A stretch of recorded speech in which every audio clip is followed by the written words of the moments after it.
Hello and welcome back to Danish Lessons with Miss again. In this lesson we will be looking at this trio of words. Den, de, de. Note that the T here is silent, which is very unusual, but it's pronounced de. Den, de, de.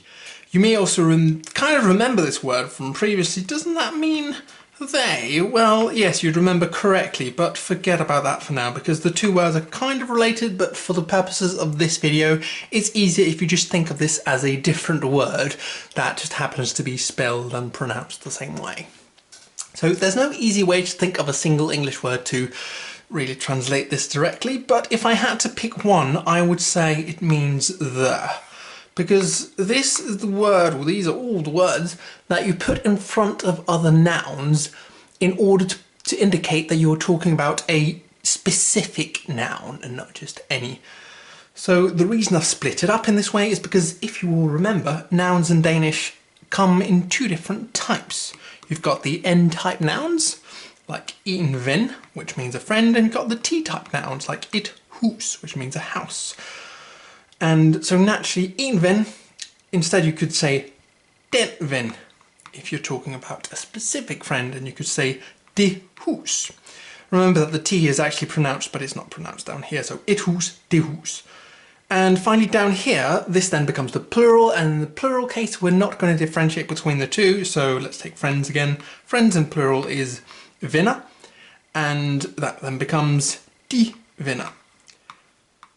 Now, hang on a second, I hear you shout from the comment section. Didn't we learn in the previous lesson that to say the house is huset, that you add a little ending here at the end? Well, yes, you'd be right. This does mean the house. This is how you say that. And that's why this is perhaps isn't a great translation. If you use this on its own, as a sentence, as just a short sentence, that would mean that house and that friend. And typically you'd use that whilst pointing towards something. So that house, that friend, de hus, den ven, de venner.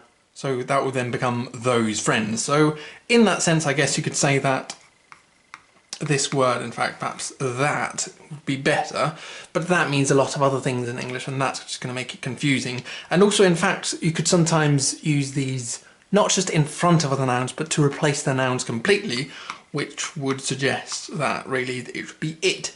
But my point here is that let's not worry too much about exactly what word this should be translated as.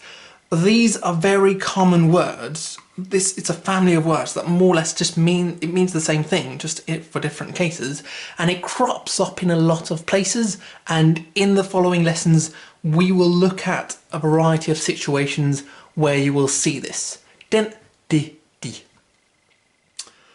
That friend, that house, those friends.